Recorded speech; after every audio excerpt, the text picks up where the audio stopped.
चलिए आज अभी हम स्टार्ट कर रहे हैं पॉलिनोमियल, ठीक है। आपका सेकंड चैप्टर है। इस पॉलिनोमियल में जो सिलेबस है वो आपका क्या क्या आ रहा है, केवल zeros of polynomial.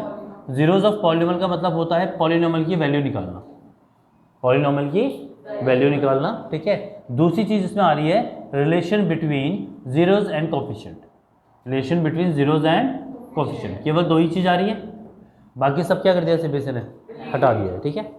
Zeros of polynomial पहले हम पढ़ लेते हैं। मुझे एक डस्टर देना बेटा। पहले हम जीरोज ऑफ पॉलिनोमियल पढ़ लेते हैं। थैंक यू कटी सर। जीरोज ऑफ पॉलिनोमियल देखते हैं। जीरोज का मतलब होता है रूट्स। जीरोज का मतलब क्या होता है, रूट्स। अच्छा मैं ऐसे क्यों पढ़ा रहा हूँ, पहले मैं आपको पॉलिनोमियल समझाऊंगा ना। वैसे तुम लोगों ने 9th क्लास में पढ़ी तो होगी पॉलिनोमियल। तुमसे हाँ भी ढंग से नहीं बोला जा रहा है, ऐसे ना पढ़ी होगी। ना बोलेंगे तो भाई बेइज्जती करेगा, हाँ बोलेंगे और कुछ पूछ लिया तो नहीं आया तो और बेइज्जती करेगा, है ना। तो इसलिए आंसर क्या होता है उसका,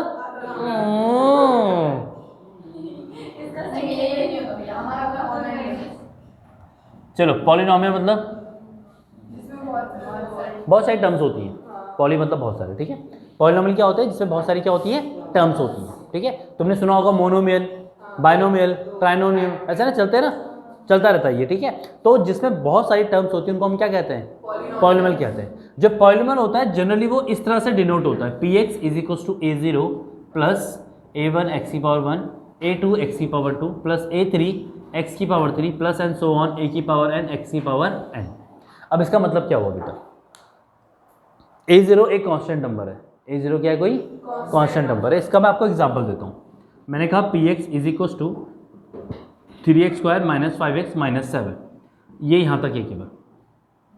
a2 का मतलब क्या हो गया, 3x स्क्वायर है कि नहीं है, उल्टा लिख दिया ना उसे मैंने, समझ आ रहा है बेटा, उल्टा लिख दिया। a1x का मतलब माइनस 4x और खाली का मतलब माइनस 7, ये समझ में आ गया। देखिए ना आपने ऐसी, अगर ये स्क्वायर तक गया तो यहाँ तक गया, अगर ये क्यूब तक जाएगा तो यहाँ तक जाएगा, फिर पावर 4, फिर पावर 5 और पॉलिनोमियल क्या होगा, ऐसे चलता जाएगा। बात समझ में आ गई, ठीक है। ये जनरल फॉर्म होती है पॉलिनोमियल की। ये कौन सी फॉर्म होती है, जनरल फॉर्म। जो पॉलिनोमियल होता है बेटा उसको हम क्या कहते हैं एक्चुअली, उसकी अगर डेफिनेशन की बात करें अगर हम, तो डेफिनेशन की अगर हम बात करेंगे तो ये होता है एल्जेब्रिक एक्सप्रेशन। ये क्या होता है बेटा, एक एल्जेब्रिक एक्सप्रेशन होता है। एल्जेब्रिक एक्सप्रेशन है which has some constant, जिसमें क्या होंगे, कुछ कांस्टेंट होंगे, some वेरिएबल, कुछ क्या होंगे उसमें, वेरिएबल होंगे, ठीक है। And some mathematical operation, and some mathematical operation, उसमें क्या होंगे, कुछ मैथमेटिकल ऑपरेशंस होंगे। अभी मैथमेटिकल ऑपरेशंस क्या होते हैं, प्लस माइनस मल्टीप्लाई डिवाइड, इस तरह से, ठीक है। अगर मैं एक पॉलिनोमियल आपको बोलता हूँ बेटा, मैंने कहा 2x square plus 4x minus 9, कुछ कांस्टेंट है कि नहीं है, कुछ वेरिएबल है कि नहीं है, कुछ मैथमेटिकल ऑपरेशन है कि नहीं है, ये क्या हो गया, बात समझ में आ गई। अगर इसी तरह से मैं आपको कहता हूँ कि एक दूसरी पॉलिनोमियल है py is equal to 3y cube, क्या ये पॉलिनोमियल होगा, क्यों नहीं होगा, मैथमेटिकल ऑपरेशन है उसमें 3 इंटू वाई क्यूब, नहीं समझ में आया, है कि नहीं है। अगर मैं आपको एक पॉलिनोमियल कहता हूँ, मैंने कहा पॉलिनोमियल px इक्वल टू 5, क्या ये पॉलिनोमियल है, नहीं है, क्यों, क्योंकि उसमें है, ये भी पॉलिनोमियल है। 5 इंटू 1 हो सकता है, 5 इंटू 1 हो सकता है ना, और 1 क्या होता है, किसी की पावर 0, तो x की पावर 0 आ गया।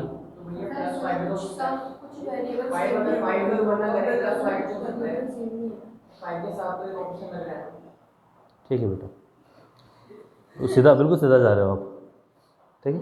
अगर केवल आपको क्या दिया है, px इक्वल टू 5 दिया हुआ है, वैसे इसको बोलते हैं कांस्टेंट पॉलिनोमियल। क्या बोलते हैं बेटा, कांस्टेंट पॉलिनोमियल। अभी हम पढ़ेंगे इस बारे में, कांस्टेंट पॉलिनोमियल। अगर आपको कोई कांस्टेंट नंबर दिखता है और वो आपको बोलता है पॉलिनोमियल है कि नहीं है, यस वो भी एक पॉलिनोमियल है। क्यों, क्योंकि 5 के साथ कुछ नहीं होगा तो क्या होगा, और 1 की जगह पे क्या रहा होगा, वेरिएबल दिख रहा है। अब वेरिएबल है पर उसकी डिग्री क्या है, 0, वेरिएबल है पर उसकी डिग्री क्या है, 0। ये बात समझ में आई कि नहीं आई, इसमें कोई दिक्कत आपको, इसकी फोटो खींच दो, वहीं पर नीचे से फोटो खींचती है ना, अच्छा प्रेशर देना। अब इसके बाद मैं आपको कुछ बताता हूँ। पॉलिनोमियल बनने के लिए आपने ये तो देख लिया ना, ये डेफिनेशन तो देख लेना। यहाँ पे एक चीज़ और आती है जो आपको नोट करने वाली है कि degree of polynomial, degree of polynomial should be whole number, should be.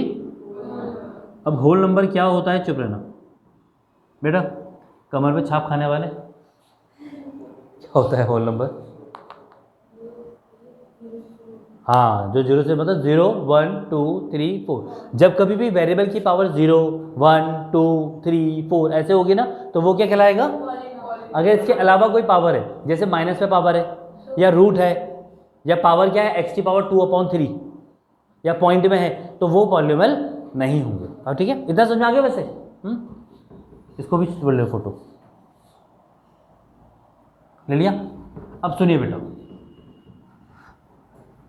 अब चलते हैं थोड़ा सा आगे। दीदी सुनिए, मैं पहले आपको पावर वाला बता देता हूँ। अगर मैं कहता हूँ कोई पॉलिनोमियल है बेटा 3x² + 4x - 9, एक क्वेश्चन ये है। दूसरा है 5/3x³ - 4। तीसरा है py = y² - y की पावर 1/2 + 5। चौथा है py = 3y³ + 2√y + 9।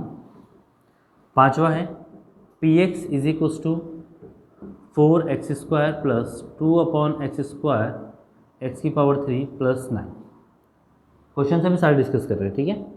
px = 9x की पावर 10 - 4/x की पावर -3 + 7। क्वेश्चन 7 है px = 4x² + √7x + 9। ये कुछ क्वेश्चन है जो मुझे ध्यान आया अभी। अब आपको बताना है कि ये पॉलिनोमियल होंगे कि नहीं होंगे। सबसे पहले देखो बेटा, वेरिएबल है, वेरिएबल की पावर्स क्या हैं, होल नंबर है ना, तो ये पॉलिनोमियल है। सेकंड वाला क्यों नहीं है, चुप, नंबर है अपॉन में ना, पावर तो सेम है,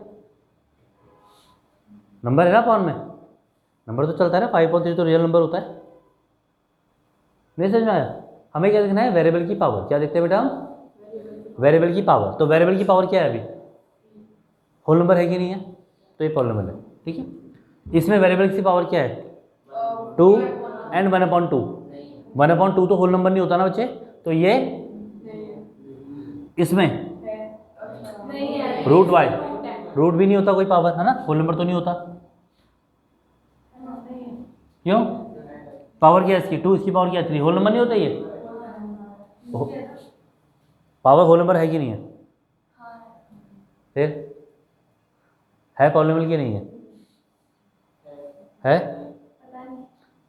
अभी तुमने नहीं किया आज। क्या कहता है शिवेंद्र, क्यों नहीं है? ओ, तो मैंने वेरिएबल अपॉन की बात तो की नहीं गई। हाँ, पावर ऊपर जाएगी तो क्या हो जाएगी, माइनस में। शाबाश शिविन, वैसे मुझे तुझसे उम्मीद नहीं थी, पर तूने अच्छा खेला, ठीक है। ये नहीं है, क्योंकि इसकी पावर नीचे है, तो जब पावर ऊपर जाएगी तो पावर क्या हो जाएगी, नेगेटिव हो जाएगी। थैंक यू बेटा, समझ में आ गया? इसमें इरविन ये है, क्योंकि x की पावर -3 है, ऊपर आके क्या हो जाएगा, ये। आज इरविन ने 2 बार धोखा दिया है मेरी सोच को।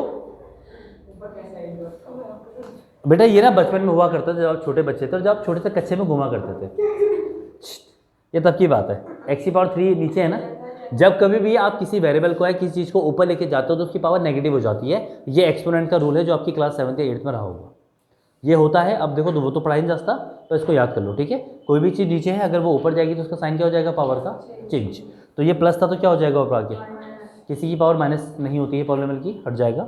यहाँ पे पावर क्या थी, -3 थी, तो ऊपर आके क्या हो जाएगी, +3 हो जाएगी। जो पावर्स दिख रही है वो क्या है बेटा, होल नंबर है। इस वाले में नहीं, क्यों नहीं है, हमने तो नंबर की बात की थी, घर तो तुम्हें पावर देखनी, दोबारा बता रहा हूँ। वेरिएबल देखोगे केवल, वेरिएबल की पावर देखो केवल, वेरिएबल की पावर तो होल नंबर है ना, वो खत्म, वो ठीक है। नंबर तो कुछ भी होता है। नहीं समझ में आया? अब समझ में आ गया? ये सारे क्वेश्चंस आपको कंफर्म कर देंगे, ठीक है। इसको मेरे ख्याल से लिखने की जरूरत तो नहीं, समझ में आ गया?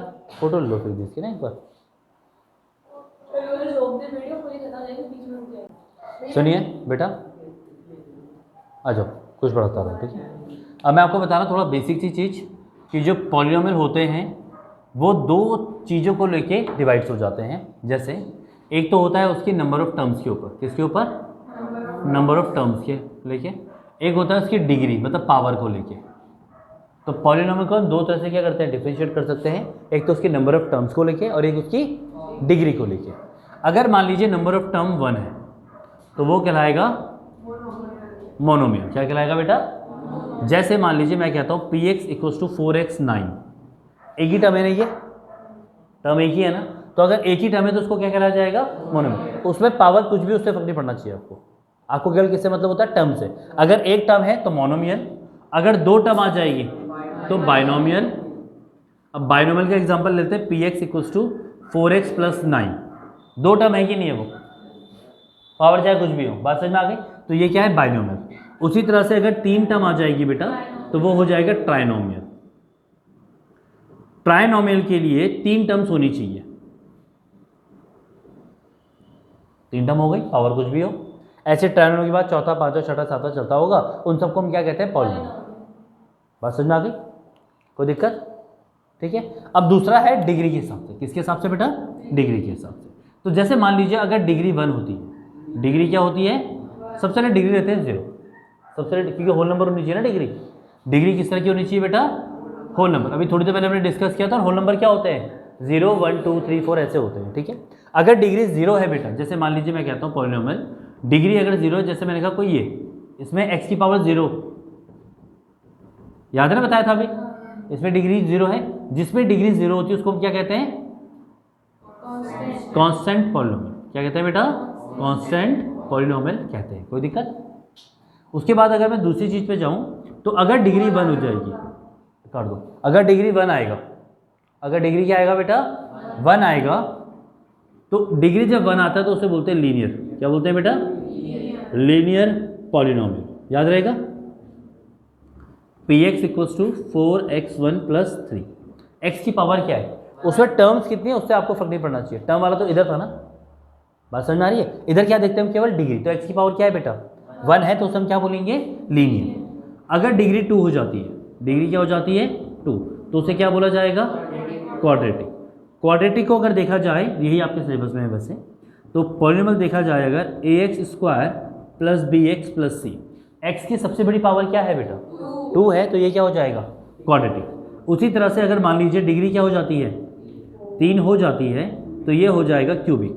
क्या हो जाएगा, क्यूबिक। अगर डिग्री 4 हो जाएगी, डिग्री क्या हो जाएगा, 4, तो उसे कहलाया जाएगा बाय क्वाड्रेटिक। इसके आगे के नाम नहीं पता है भाई, इतना ही है आपके सिलेबस का, ठीक है।